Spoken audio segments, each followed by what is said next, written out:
You know, I had a picture of God, just, you know, big bearded man who maybe just judged people. I lived most of my life like that, knowing that, well, I'm gonna sin. I'm not gonna make it to where I need to be, and I'm not gonna make it to heaven, so I'm not gonna bother. In fact, I'm gonna do it completely opposite. I think that's pretty much where I put, you know, my higher power was, you know, just working and drinking. And work came before everything. So my drinking disease and my work ethic combined, I'd just work as hard as I could and drink as much as I wanted at night. As long as I got up and went to work the next day, then I was being okay.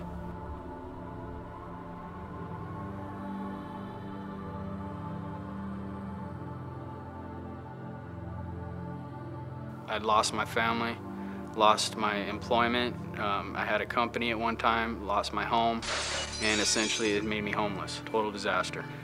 Everyone around me had to pull away from me because of the self-destructiveness I was in. They basically had to wash their hands and say, you know what, you're gonna have to figure this out for yourself.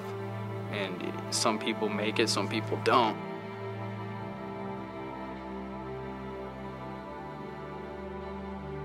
I just said, God, basically take it and, you know, run with it. I'm not gonna have any control over the situation. You're gonna have to, and use me however you see fit from now on, because you know, I can't do this anymore. God, you know, allowed me to see a different way. I only had God, and only He was gonna be able to pull me out of this.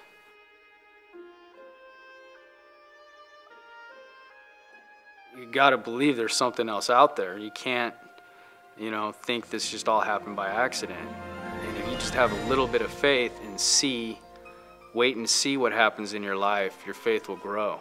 I mean, absolutely it will. You know, there was a time where I couldn't be of service to anyone, nobody, not even in my family. Where today, I wake up, I'm allowed to, you know, help anyone out that's in need.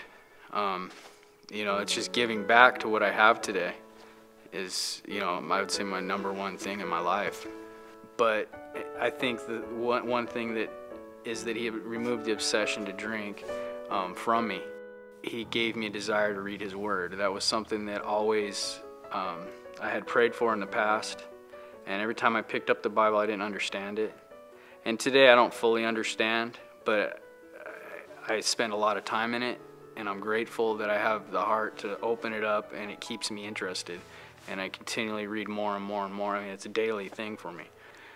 There's things I was definitely not doing prior to any of this, where I had a house or I had a company or, you know, I had whatever, and I had these kids, but I wasn't praying with them. I wasn't sharing my faith with them. I wasn't bringing them to church. Where today we don't live in the same house with each other, but today we pray together. You know, there's an opportunity that they, you know, can follow Christ the rest of their lives. And who knows what, you know, effects that'll have on their children or their children's children or their friends or the people around them. You know, I'm just very grateful that He's first in my life. And I just pray that, you know, it just stays that way.